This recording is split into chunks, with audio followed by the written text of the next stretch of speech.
Ito ang buhay Kristiyano ngayon. Babasahin natin at pag-aaralan ang ikadalawamput-tatlong kabanata ng Lukas. Basahin natin. Dinala si Jesus kay Pilato. Pagkatapos noon, tumayo silang lahat at dinala nila si Jesus kay Pilato. At sinabi nila ang mga paratang nila laban kay Jesus. Nahuli namin ang taong ito na sinusulsulan niya ang mga kababayan namin na maghimagsik. Ipinagbabawal niya ang pagbabayad ng buwis sa emperador. At sinasabi niyang siya raw ang Kristo na isang hari. Tinanong siya ni Pilato, "Ikaw nga ba ang hari ng mga Hudyo?" Sumagot si Jesus, "Kayo na ang nagsasabi." Sinabi ni Pilato sa mga namamahalang pari at sa mga tao, "Wala akong nakitang kasalanan sa taong ito." Pero mapilit sila at sinabing, ginugulo niya ang mga tao sa buong Judea sa pamamagitan ng mga turo niya. Nagsimula siya sa Galilea at narito na siya ngayon sa Jerusalem. Mababasa natin dito ang mga huwad na paratang ng mga namumunong Hudyo laban kay Jesus. Sinisiguro nilang ang mga paratang na ito ay laban sa batas Romano na umiiral noon, at sa ganoong paraan, ang mga Romano ang magpapataw ng paghahatol kay Jesus at makakaiwas sila sa galit ng mga tao. Tingnan natin ang mga paratang nila. Una, ang paghihimagsik ay pag-aalsa laban sa pamamahala ng mga Romano. Pangalawa, ang hindi pagbayad ng buwis ay paglalabag sa pinaiiral na batas ng Romano. Pangatlo, ang pagiging hari ay salungat sa tingin ng mga Romano sapagkat ang kanilang kinikilalang hari ay ang kanilang emperador. Ang paratang na panggugulo sa katahimikan ng pamumuhay ng mga Hudyo ay paghihiganti lamang nila sa mga pambabatikos na nanggagaling kay Jesus. Lahat ng ito ay pawang kasinungalingan. Galit ang nilalaman ng kanilang puso at mula sa galit na ito ay ang kagustuhan nilang ipapatay si Jesus na tagapagligtas. Alam natin na ang lahat ng ito ay itinakda ng Diyos Ama. Ngunit, tingnan natin ang ginawa ng mga namumunong Hudyo. Sa ating buhay Kristiyano ngayon, ano ang gagawin natin kung nakatatanggap tayo ng mga batikos na mayroon namang pinanggagalingan? Ano ang ginagawa natin kung mawawala ang ating katungkulan ng dahil sa ating kapwa?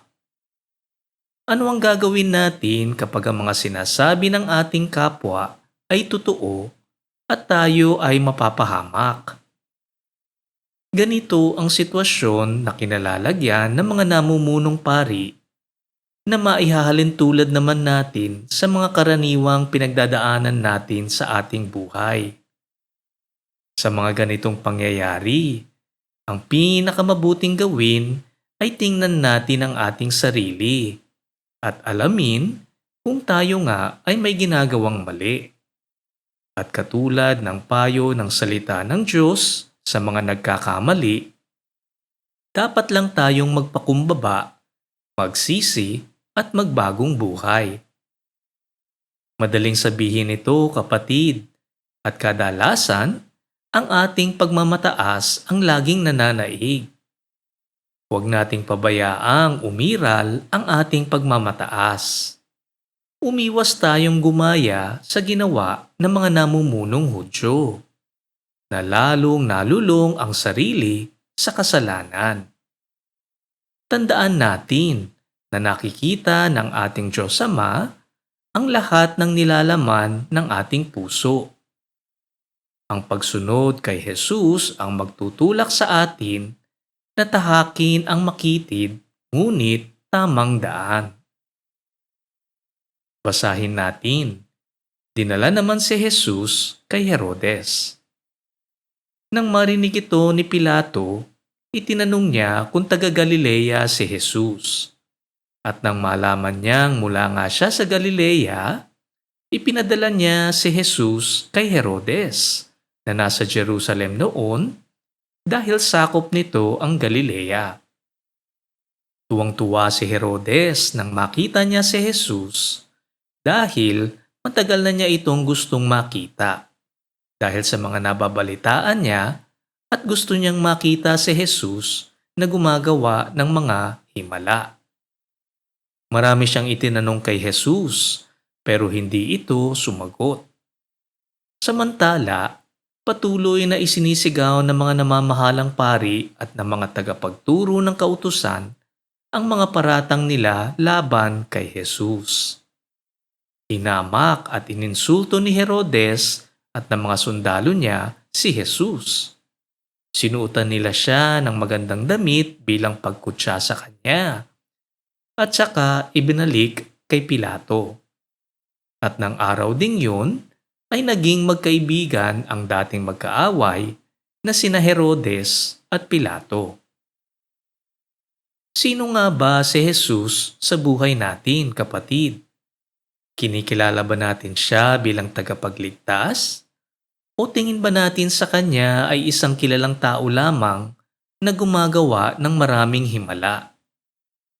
Ang tuwa na naramdaman ni Herodes ay nagmumula sa kanyang interes na makakita ng himala gamit ang sariling mga mata. Walang pinagkaiba ito sa pag-uusyoso ng mga tao sa mga kakaiba at di kapanipaniwalang mga pangyayari. Hindi ito para marinig ang magandang balita at magkaroon ng kaligtasan. Ngunit para ito sa kanyang libangan at pang-uusisa lamang. Kapatid, inialay ni Jesus ang kanyang buhay para sa ating kaligtasan. Ang kanyang buhay at kamatayan sa mundo ay para sa ating lahat na maniniwala. Tayong lahat ay may kanya-kanyang daang tinatahak sa mundong ito, ngunit kailangan nating makita ang ating pangangailangan sa isang tagapagligtas. Huwag nating ituring ang magandang balita na parang isang pabula, alamat, kathang-isip o bagong kuro-kuro lamang. Ang magandang balita ay hindi isang bagay na kailangan lamang na malaman o mapag-aralan. Ngunit ito ay dapat paniwalaan, isapuso at isabuhay. Ito ang pagkakaiba ng paniniwala sa magandang balita na totoong nagbubunga sa ating buhay. Ito ang dakilang pagmamahal ng Diyos Ama sa atin. Basahin natin. Hinatulan si Jesus ng kamatayan. Ipinatawag ni Pilato ang mga namamahalang pari, mga tagapamahala ng bayan at mga tao.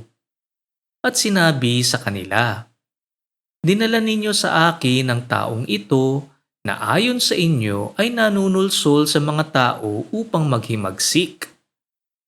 Inimbestigahan ko siya sa harap ninyo at napatunayan kong hindi totoo ang mga paratang niyo laban sa kanya.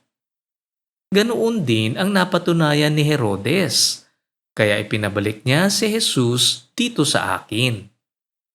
Wala siyang nagawang kasalanan upang parusahan ng kamatayan, kaya ipapahugupit ko na lang siya at palalayain." Tuwing pista ng paglampas ng anghel, kailangang magpalaya si Pilato ng isang bilanggo.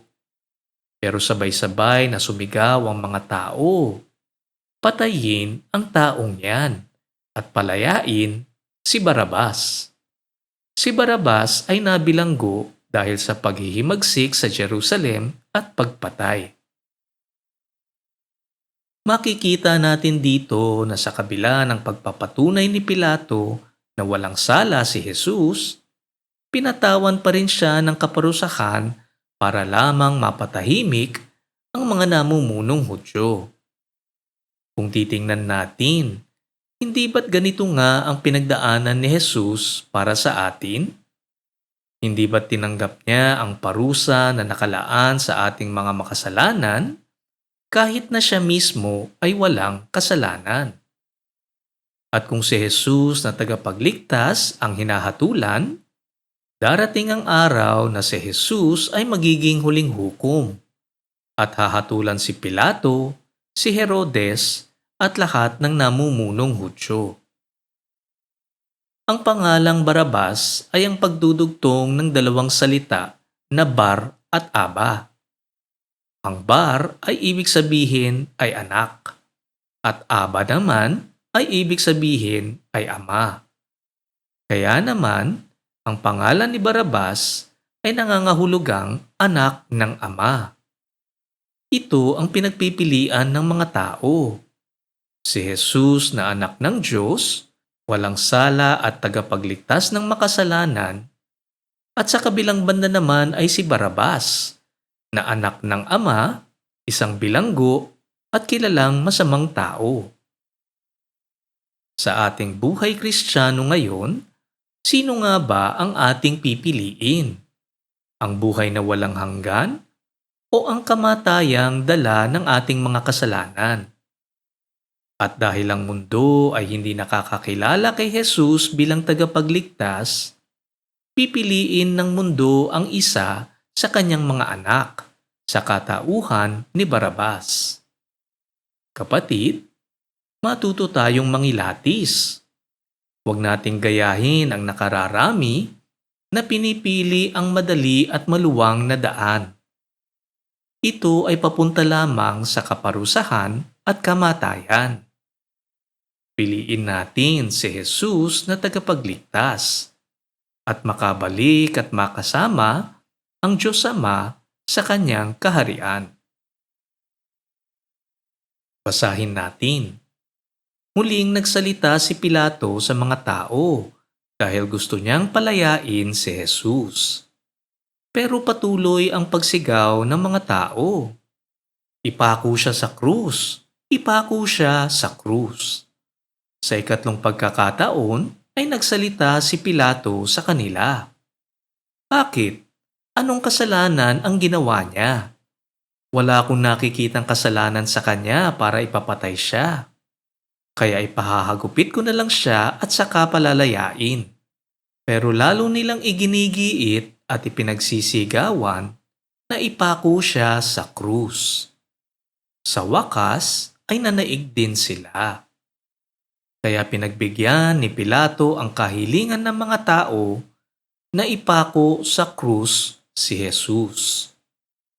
At ayon din sa kahilingan nila, pinalaya niya si Barabas na nabilanggo dahil sa paghihimagsik at pagpatay. Pero ibinigay niya si Jesus sa kanila para gawin ang gusto nila. Nabasa natin na gustong palayain ni Pilato si Jesus dahil wala nga itong nakitang kasalanan para mapatawan ng kamatayan. Malamang ay iniisip niya na kapag hindi siya pumayag sa hinihingi ng marami, magkakaroon siya ng malaking kaguluhan. Kaya naman ginawa niya kung ano ang madali para sa kanyang sarili. Hinatulan niya ng kamatayan ang isang taong walang sala na isang malaking kamalian. Sa ating buhay Kristiyano ngayon, gaano kadalas ang ating pagsunod sa kagustuhan ng ibang tao para lamang makuha ang kanilang pagtanggap sa atin? Kahit na ang hinihingi nila ay salungat naman sa kalooban ng Diyos Ama.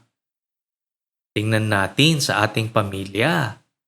Karaniwan sa ating mga mahal sa buhay ay naghahangad ng bahay, kotse, damit at masasarap na pagkain.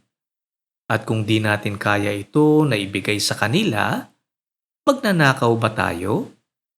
Maghahanap ba tayo ng gawaing labag sa batas para makakuha lang ng pera? Magbabayad ba tayo ng tamang buwis? Mangungutang ba tayo na kalaunan ay mababaon naman tayo sa utang? napakahirap tanggihan ang mga kagustuhan ng ating pamilya.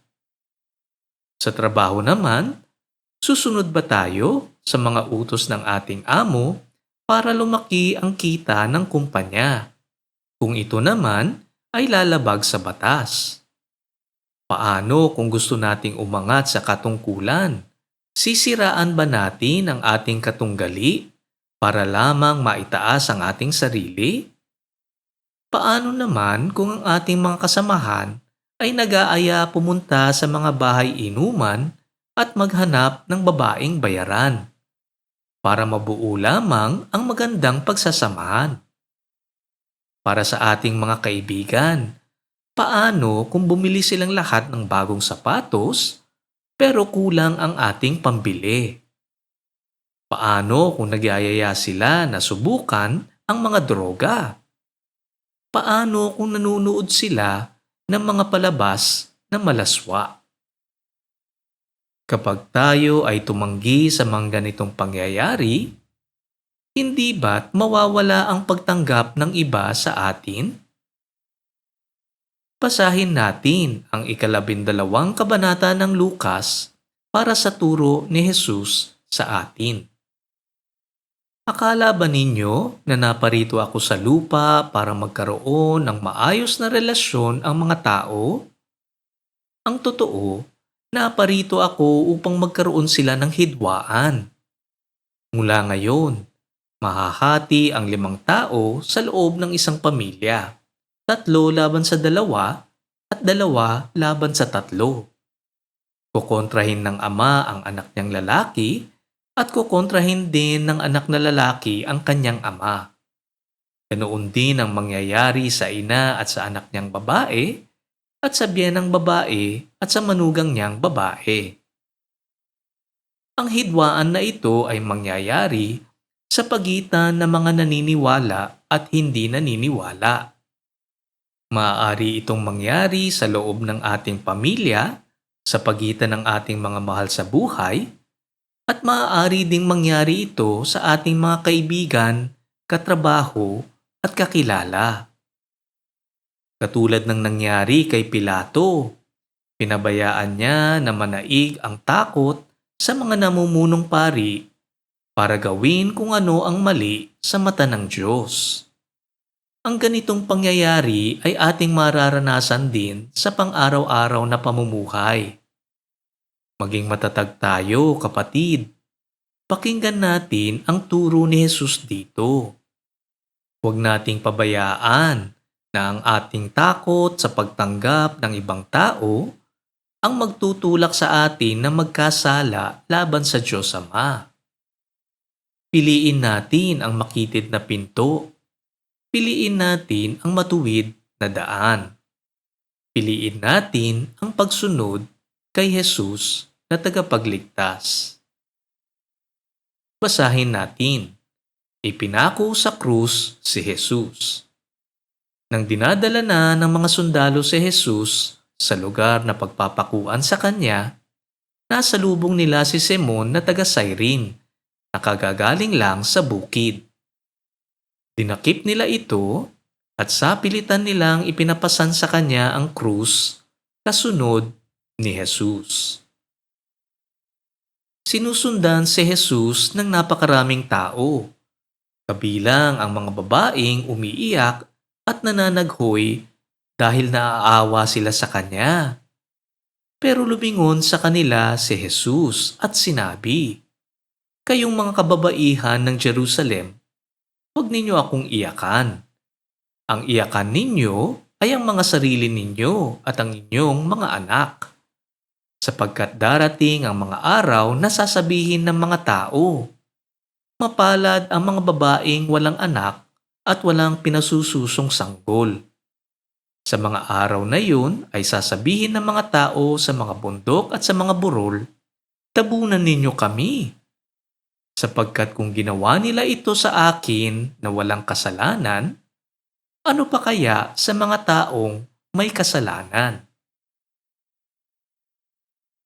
Nabanggit dito ang pagpasan ng krus ni Simon na taga Cyrene. Ganito rin ang dapat nating gawin sa ating buhay. Hindi ba turo ito ni Jesus sa atin? Isantabi ang ating sarili, pasanin ang sariling krus araw-araw, at sumunod sa Kanya. Ngunit kung si Simon ay pinilit lamang ng mga sundalo, ang ating pagpapasan ng sariling krus ay dapat magmula sa ating puso. Dapat itong magmula sa ating totoong pananampalataya kay Jesus na tagapagligtas. Para sa susunod na ating nabasa, maiuugnay natin ang sinabi ni Jesus dito sa kanyang turo sa 5 kabanata ng Mateo. Basahin natin. Mapalad ang mga taong inaaming nagkulang sila sa Diyos, dahil makakasama sila sa kaharian ng Diyos. Mapalad ang mga naghihinagpis, dahil aaliwin sila ng Diyos. Ang pinagdadaanan ni Jesus dito ay totoo namang hindi makatarungan at puno ng kasamaan. Ngunit ito mismo ang itinakdang pagliligtas ng Diyos Ama sa isang makasalanang mundo. Kung tayo ay inaaming nagkulang sa Diyos at naghihinagpis sa ating mga kasalanan, narito na ang kaligtasan na ipinangako sa paghihirap at pagdurusa ni Jesus na tagapagligtas. Kung tayo ay naaawa sa kanyang pinagdaraanan, gaano pa nga kasama ang ating mararanasan sa araw ng paghahatol kung ating tatanggihan ang kaligtasang iniialay niya sa atin. Napakaraming babala ang ibinibigay sa atin sa darating na araw ng paghahatol. Walang nakakaisip kung gaano kabigat ang parusa para sa mga hindi maniniwala. Ngunit dito, nagkakaroon tayo ng pagsasalarawan ng parusang nakalaan sa pinagdadaanan at pagdurusa ni Jesus na tagapagligtas. Basahin natin. 2 pang kriminal ang dinala nila upang patayin kasama ni Jesus.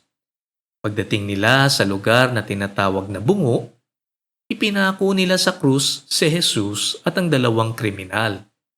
Ang isa ay sa kanan ni Jesus at ang isa ay sa kaliwa. Sinabi ni Jesus, "Ama, patawarin mo sila dahil hindi nila nalalaman ang kanilang ginagawa." Nagpalabunutan ang mga sundalo para paghati-hatian ang mga damit ni Jesus. Habang nakatayo ang mga tao roon at nanunood, iniinsulto ng mga tagapamahala ng bayan si Jesus. Sinabi nila, iniligtas niya ang iba, iligtas naman niya ngayon ang kanyang sarili kung siya nga talaga ang Kristong pinili ng Diyos. Ininsulto rin siya ng mga sundalo at binigyan ng maasim na alak. At sinabi pa nila sa kanya, "Kung ikaw nga ang hari ng mga Hudyo, iligtas mo ang iyong sarili." May karatula sa ulunan ni Jesus at ganito ang nakasulat, "Ito ang hari ng mga Hudyo." Ang pangungutya ng mga tagapamahala ng bayan at ng mga sundalo ay nagpapakita lamang sa kanilang kakulangan ng kaalaman sa mga nangyayari. Ang pinagdadaanan ni Jesus ang siyang kalooban ng Diyos para sa pagliligtas ng makasalanan. Maaalala natin ang sinabi ni Jesus habang nagdarasal sa bundok ng Ulibo bago siya dakpin. Ang panalangin niya ay ito, "Ama, kung maaari, ay ilayo niyo sana sa akin ang mga paghihirap na darating. Ngunit hindi ang kalooban ko ang masunod, kundi ang kalooban ninyo." Ito ang kailangan nating tularan. Ang sundin ang kalooban ng Diyos Ama sa lahat ng oras, sa kabila ng ating pagdurusa at paghihirap. Hindi nakikita at hindi naiintindihan ng mga tao, namumunong Hudyo at mga sundalong Romano na ang pinagdadaanan ni Jesus na tagapagligtas ay ang kanyang pagtatalaga bilang hari ng buong mundo.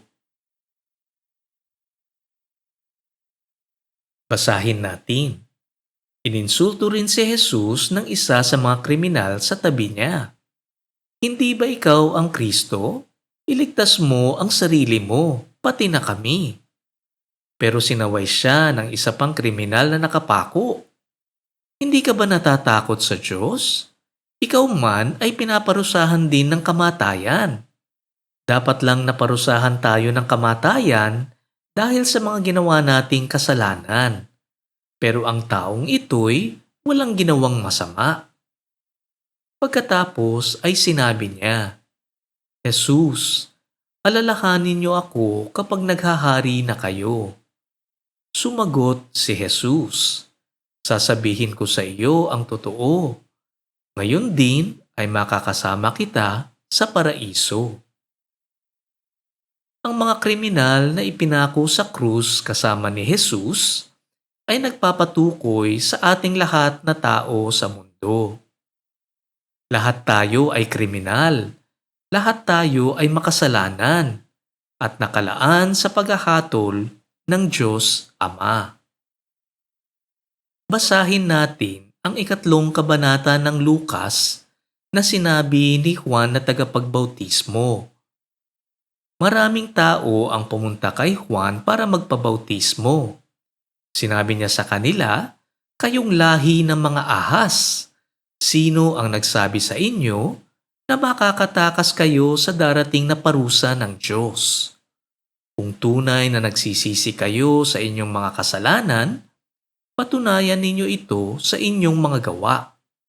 Huwag ninyong isipin na hindi kayo mapaparusahan dahil mula kayo sa lahi ni Abraham. Sapagkat tandaan ninyo, kahit ang mga batong ito'y magagawa ng Diyos na maging mga anak ni Abraham. Ngayon pa lang ay nakaamba na ang palakol sa pagputol sa mga puno. Ang mga punong hindi namumunga ng mabuting bunga ay puputulin at itatapon sa apoy. Ngayon, basahin naman natin ang 12 kabanata ng Lukas. Ito ang sabi ni Jesus. Naparito ako sa lupa upang magdala ng apoy at gusto ko sanang magliyab na ito. Ngunit bago ito mangyari, may mga paghihirap na kailangan kong pagdaanan at hindi ako mapapalagay hanggat hindi ito natutupad. Ito ang nag-aantay na paghahatol sa mga kriminal na ipinako kasama ni Jesus. At ito rin ang nag-aantay na paghahatol sa ating mga makasalanan sa mundo. Ang kabayaran ng kasalanan ay kamatayan. Ngunit sa dakilang pagmamahal ng Diyos Ama, ibinigay niya ang kanyang bugtong na anak na magdusa at mamatay sa krus at tanggapin ang nakalaang kaparusahan para sa ating mga makasalanan. Ang ating paniniwala kay Jesus bilang tagapagligtas ay ang ating bukod-tanging paraan para sa ating kaligtasan. Makikita natin dito ang tugon ng tao sa mundo. Sa isang banda, may ilan sa atin ang mangungutya at mapagmataas at mag-iisip na dapat lamang silang iligtas ni Jesus dahil nga siya ang tagapagligtas.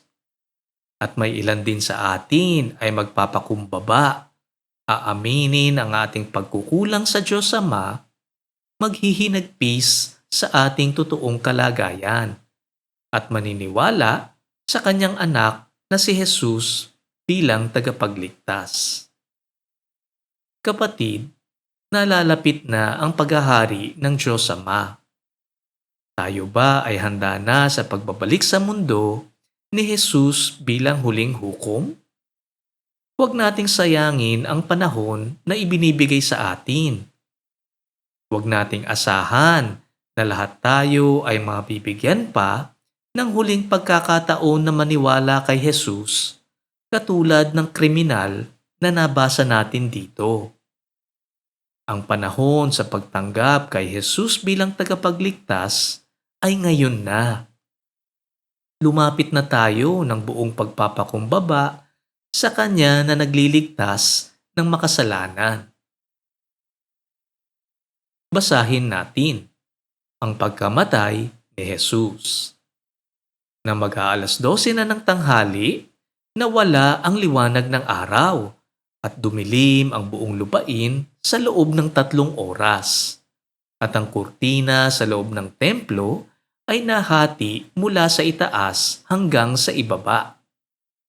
Sumigaw ng malakas si Jesus, "Ama, ipinagkakatiwala ko sa inyo ang aking espiritu." At pagkasabi niya nito, nalagot ang kanyang hininga. Nang makita ng kapitan ng mga sundalo ang nangyari, pinuri niya ang Diyos at sinabi, "Totoo ngang walang kasalanan ang taong ito." Ang mga taong pumunta roon at nakasaksi sa lahat ng nangyari ay umuwi ng malungkot at dinadagukan ang kanilang mga dibdib. Sa di kalayuan ay nakatayo ang mga kaibigan ni Jesus, pati ang mga babaeng sumama sa kanya mula sa Galilea. At nakita rin nila ang lahat ng nangyari. Ang kamatayan ni Jesus sa krus, ang pagliligtas ng Diyos Ama sa mga makasalanan.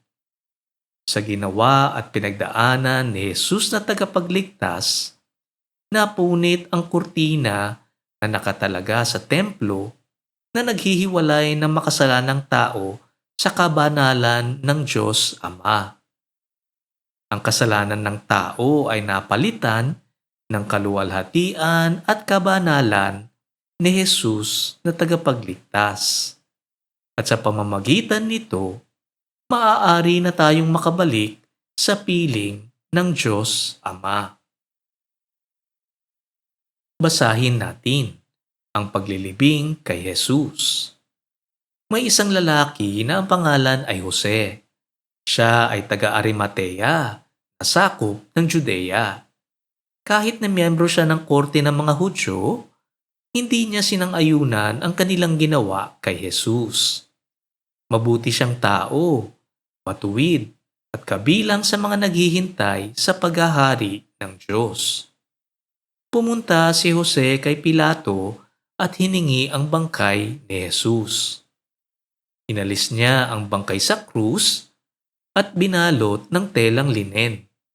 Pagkatapos, inilagay niya ito sa libingang inukit sa gilid ng burol na hindi pa napaglilibingan. Biyernes noon at araw ng paghahanda para sa araw ng pamamahinga. Sinundan si Jose ng mga babaeng sumama kay Jesus mula sa Galilea. Nakita nila ang libingan at ang pagkalagay doon ng bangkay ni Jesus. Pagkatapos, umuwi sila at naghanda ng sari-saring pabango na ipapahid sa bangkay ni Jesus. At nang magsimula na ang araw ng pamamahinga, nagpahinga sila ayon sa kautusan. Ang pagkamatay ni Jesus ay nagbigay naman ng malalim na dalamhati sa mga tagasunod niya. Ang kanilang pag-asa ay kanilang ibinigay kay Jesus na tagapagligtas. Ngunit ngayon, siya ay namatay na. Sa mata ng karamihan, ang paglilibing ng mga namatay ay ang katapusan ng isang tao. Ang maiiwan na lamang sa mga namatay ay ang kanilang mga iniwang alaala, tagubilin at mga aral na taglay ng mga naiwan niya. Ngunit hindi ganito ang mangyayari, sapagkat si Jesus na tagapagligtas ay mabubuhay muli. Manalangin tayo. Diyos Ama, Buksan ninyo ang aming puso at isipan at tulungan nyo kaming maintindihan at isabuhay ang aming napag-aralan ngayon. Nananalangin kami sa ngalan ni Jesus. Amen. Dito nagtatapos ang ating pag-aaral sa ika-23 kabanata ng Lukas. Ugaliin natin ang pagbabasa ng salita ng Diyos. Nandito ang mga salitang nagbibigay ng buhay na walang hanggan. Ito ang Buhay Kristiyano ngayon.